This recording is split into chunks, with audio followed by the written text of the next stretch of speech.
Dibujo, trazos cruzados y tramas.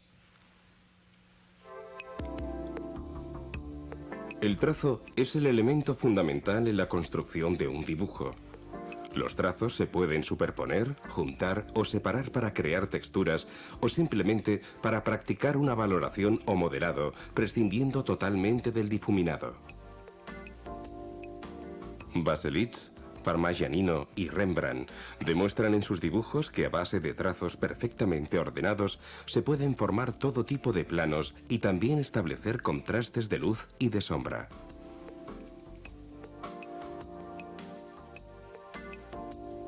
En esta técnica de dibujo se precisan los mismos materiales que se han venido utilizando para realizar las prácticas con este medio.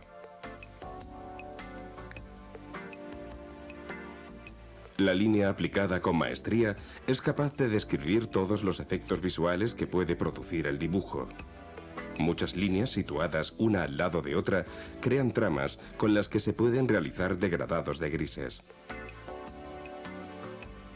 Como se puede ver, los trazos juntos, separados o cruzados logran un efecto óptico de sombreado, cuya intensidad tonal varía en función del grosor de la línea, de su separación entre ellas y de la presión ejercida.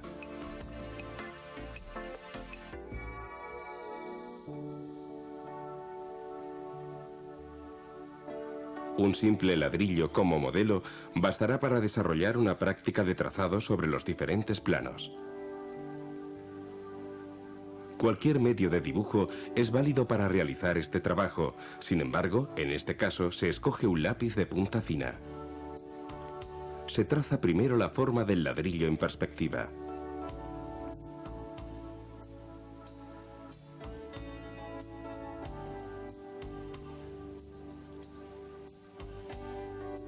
Con una barra de carboncillo fina se trabaja el plano frontal, perfilando sus lados y marcando los huecos.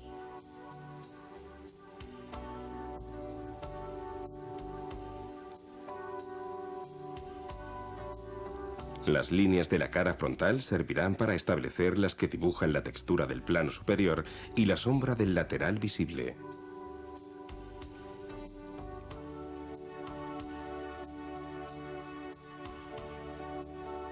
Debe tenerse en cuenta que las líneas que definen los laterales de los planos son las que sirven de guía para el trazado de las líneas interiores.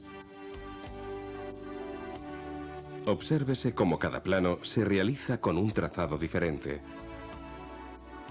Las zonas más oscuras se dibujan con un trazado más presionado y denso que las zonas con más luz.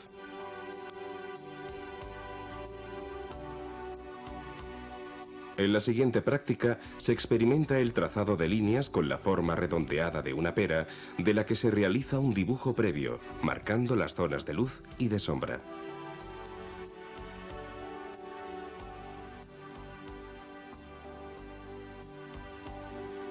Para definir su forma, se empieza a practicar un trazado de líneas en torno a la zona de luz, evitando sobrepasarla.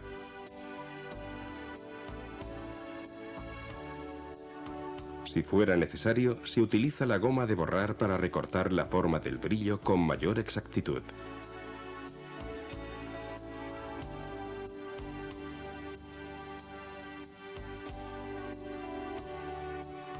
Los trazos que se aplican en la zona de sombra son radiales y siguen la dirección del plano esférico.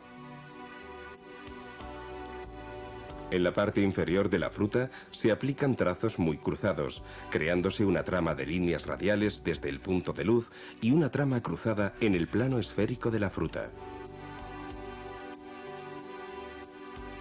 El cruzado, dirección e intensidad de las líneas, como se puede ver, depende fundamentalmente de la dirección del plano y de la oscuridad de la sombra.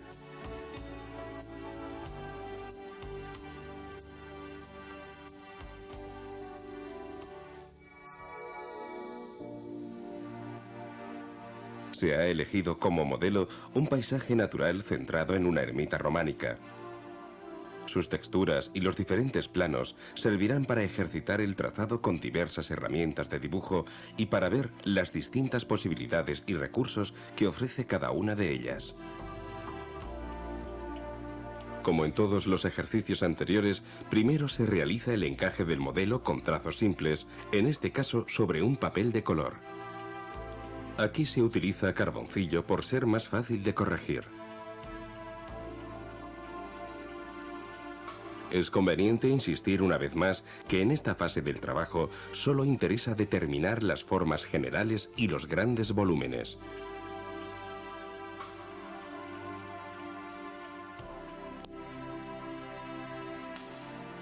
Para mejorar el conjunto del cuadro, el artista siempre se puede permitir algunas licencias, como cambiar determinadas formas o la situación de algunos elementos.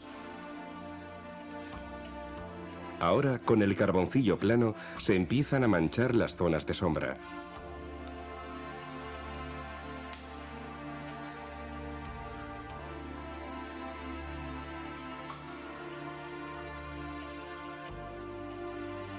Los trazos siguen el sentido del plano que se desarrolla en el dibujo.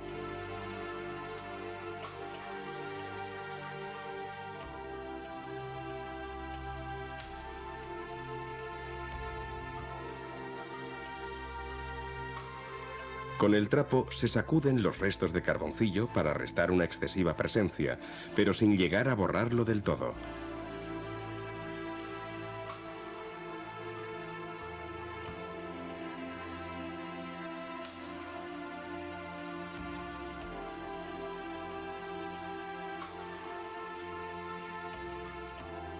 Ahora se utiliza el difumino para acabar de definir algunas zonas y concretar intensidades de luz.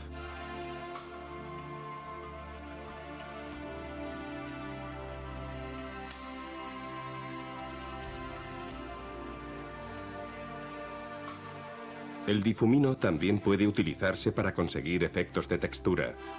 Esto se consigue mediante el arrastre del color que haya quedado depositado sobre la superficie del papel.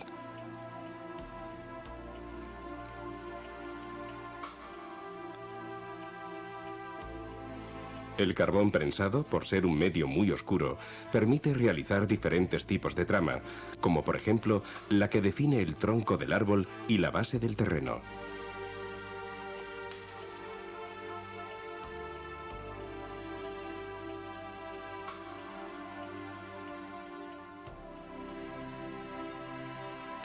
En este caso, al utilizarse papel de color, la creta blanca resulta muy apropiada para realizar fuertes contrastes en los puntos de luz.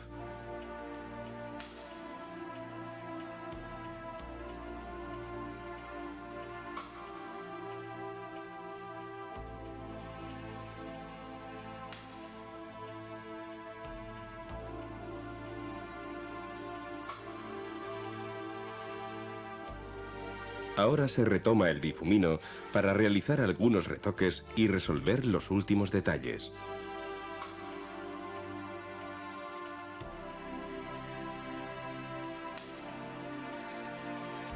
A medida que se profundiza en el tema del dibujo, se descubre la gran variedad de recursos que se pueden conseguir utilizando con habilidad la línea y el trazo. Para asegurar la estabilidad del dibujo, se fija rociándolo con el spray correspondiente.